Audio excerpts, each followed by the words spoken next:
Good morning बच्चों। बच्चे देखो, ऑर्गेनिक केमिस्ट्री जो हमने स्टार्ट की हुई है, अब कल की जो हमने स्टार्ट की है ऑर्गेनिक केमिस्ट्री, इसमें हम लोगों ने सबसे पहले ना इसकी इंट्रोडक्शन की थी, जिसमें आपका पहला चैप्टर जो था वो था आपका हेलो एल्केन्स और हेलो एरीन्स, है ना। तो उसके बारे में हम लोगों ने पहले इसकी इंट्रोडक्शन देखी कि what do you mean by haloalkanes, कि हेलो एल्केन्स का मतलब क्या होता है और ये कहाँ से डिराइव किए जाते हैं। ठीक है। अब जैसे हम लोगों ने देखा था कि हेलो एल्केन्स जो है ना, एक बहुत बड़ी ब्रांच कह सकते हैं, यानी एक एक ग्रुप ऑफ ऑर्गेनिक कंपाउंड्स है ना। बहुत बड़ा एक ग्रुप है ऑर्गेनिक कंपाउंड्स का, जिसमें हम लोग एल्केन्स को डिराइव करते हैं। वो एल्केन्स को डिराइव किया जाता है जिनके साथ आपके हेलोजन ग्रुप्स जो हैं वो अटैच्ड होते हैं। ठीक है। तो इसमें हमने यही देखा था कि दोज एल्केन्स है ना, which is a very group, large group of organic compounds, जिसमें आपके हेलोजन्स जो हैं वो अटैच्ड होंगे वन और मोर हेलोजन एटम के साथ। एक या एक से ज़्यादा हेलोजन एटम्स जहाँ पे भी अटैच्ड होते हैं इन केस ऑफ एल्केन्स, तो उसे बोला जाता है हेलो एल्केन्स। हेलो एल्केन्स में हमने दो टर्म्स या फिर दो सिंबल्स देखे हैं। एक आपका सिंबल था आर और दूसरा सिंबल था आपका एक्स। आर एक्स का मतलब क्या होता है? R X means haloalkanes. ठीक है। ये कल भी बताया गया था आपको कि आर जो है वो हमेशा रिप्रेजेंट करेगा किसको? एल्काइल ग्रुप को, और एक्स जो है हमेशा रिप्रेजेंट करेगा हेलोजन्स को। ठीक है। तो by the combination of these two, ये आपके एल्काइल हैं, ये आपके हेलोजन्स हैं, तो haloalkanes are also called as alkyl halide. ठीक है। तो इनका दूसरा नाम क्या दे दिया गया था? एल्काइल हेलाइड का नाम दे दिया गया था। क्लियर?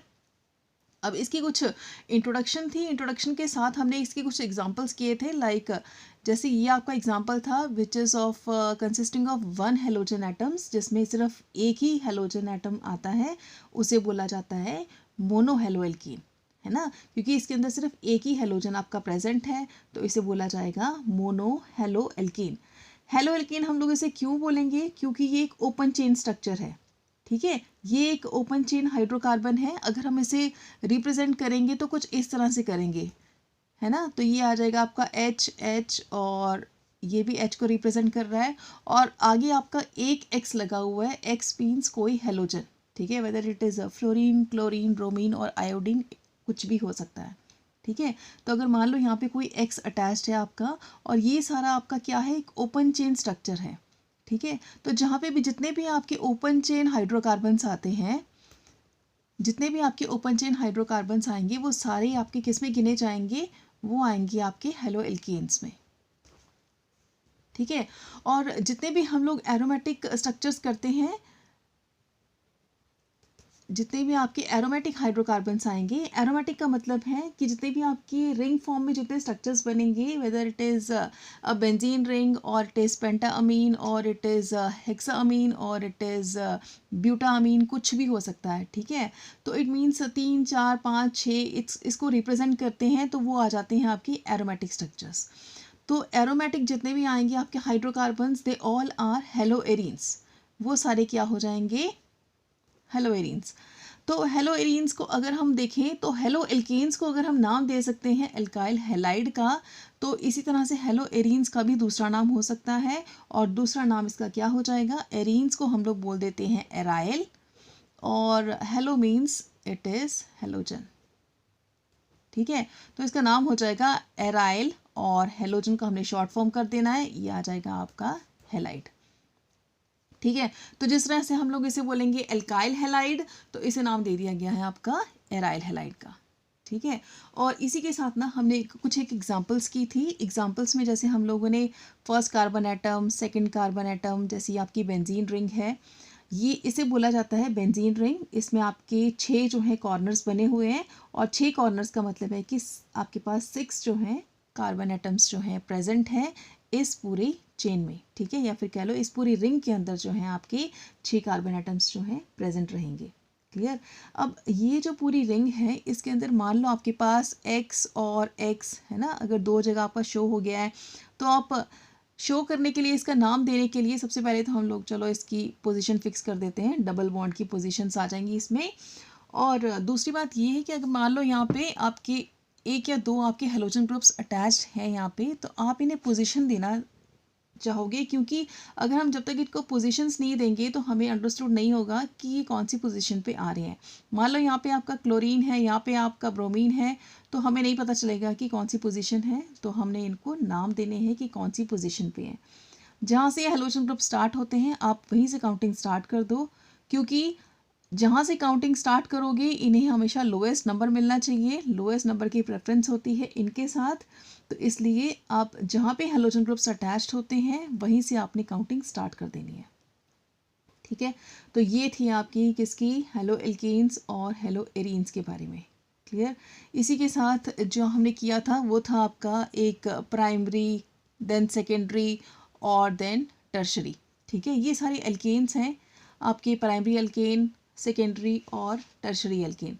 प्राइमरी एल्केन जो है आपका नाम से क्लियर है, एक, यानी कि एक उसमें क्या लगा होगा।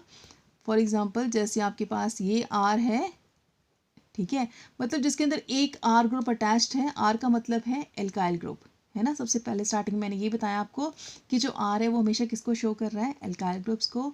तो those carbon atom which is combining with one alkyl group, जिनके साथ सिर्फ एक एल्काइल ग्रुप अटैच्ड होता है, उसे बोला जाता है प्राइमरी। अब ये आर जो है वो कुछ भी हो सकता है, whether it is ethane, methane, propane, butane, कुछ भी हो सकता है। ठीक है, अब बात करते हैं सेकेंडरी की। सेकेंडरी में हमारा एक्स वैसे ही रहेगा, ये आर, अगेन ये एच, और यहाँ पे आ जाएगा आपका are dash.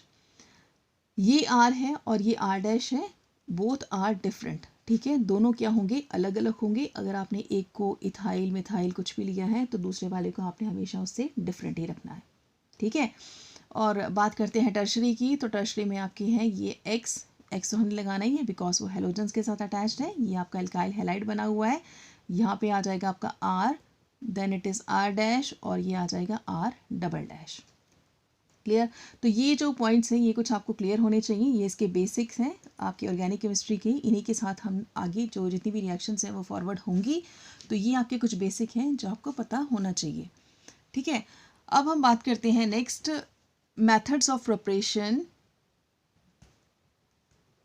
Methods of preparation of haloalkanes. अब देखी जाती है कि किस तरह से हेलो एल्केन्स जो हैं वो प्रिपेयर किए जाते हैं। ठीक है, इनकी प्रिपरेशन के डिफरेंट कुछ मेथड्स हैं जिनके थ्रू हम लोग हेलो एल्केन्स प्रिपेयर करते हैं। वो मेथड्स आपने अच्छे से पढ़ लेने हैं because all methods are very important. तो इसलिए पहला मेथड देखो, जो आपका फर्स्ट मेथड है उसमें क्या है आपका, फ्रॉम अल्कोहल्स।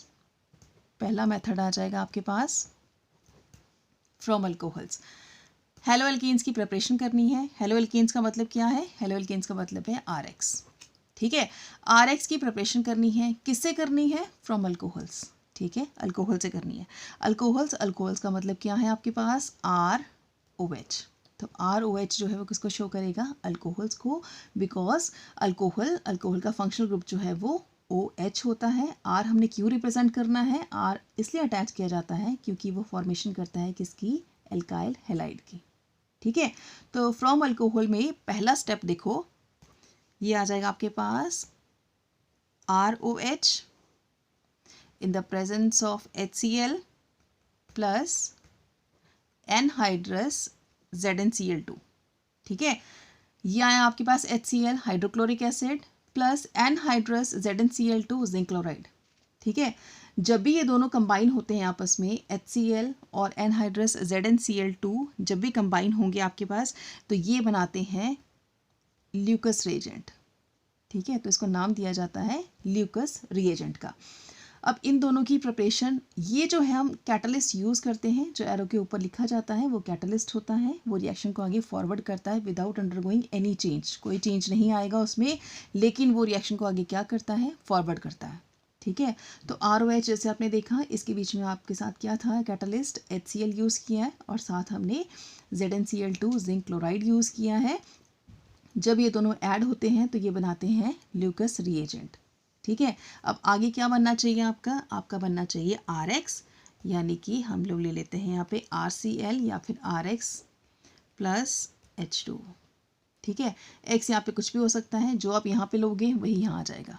ठीक है, तो यानी कि ये किसकी प्रिपरेशन हो गई, एल्काइल हैलाइड्स की प्रिपरेशन हो गई। और यही प्रोसेस जो है, इस प्रोसेस का नाम है ग्रूव्स प्रोसेस, GROOVES।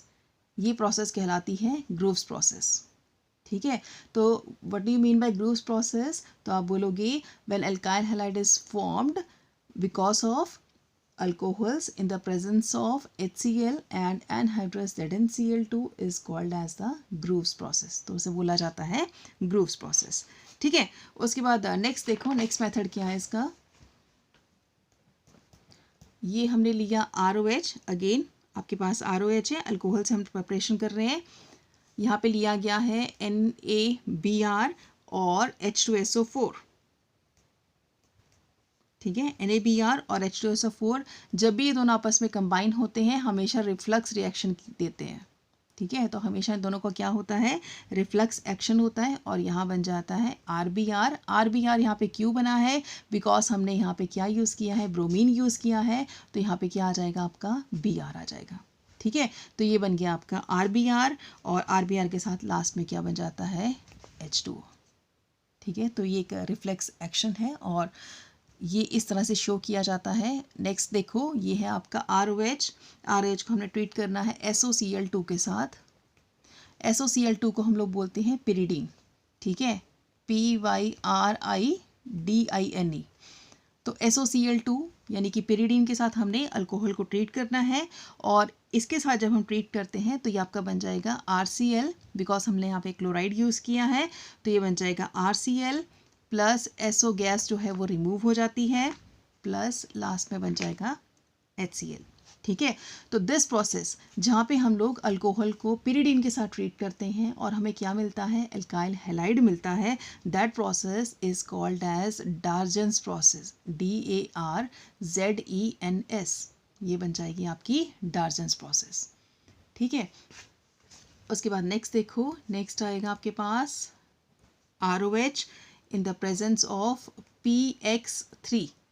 ठीक है, अब यहाँ पे PX3 क्या है, ये तो हो गया फॉस्फोरस। X3 का मतलब है कोई भी आपने जो हेलोजन लेना है वो 3 के साथ है, यानी कि अगर PCl3, ठीक है, PBr3, PF3 कुछ भी हो सकता है। ठीक है, तो हमने यहाँ पे लिया ROH ट्रीट्स विद PX3, तो यहाँ पे आपका क्या बन जाएगा, यहाँ बन जाएगा 3RX, again alkyl halide is formed, plus H3PO3, साथ बन जाएगा H3PO3। H3PO3 is called as phosphorous acid.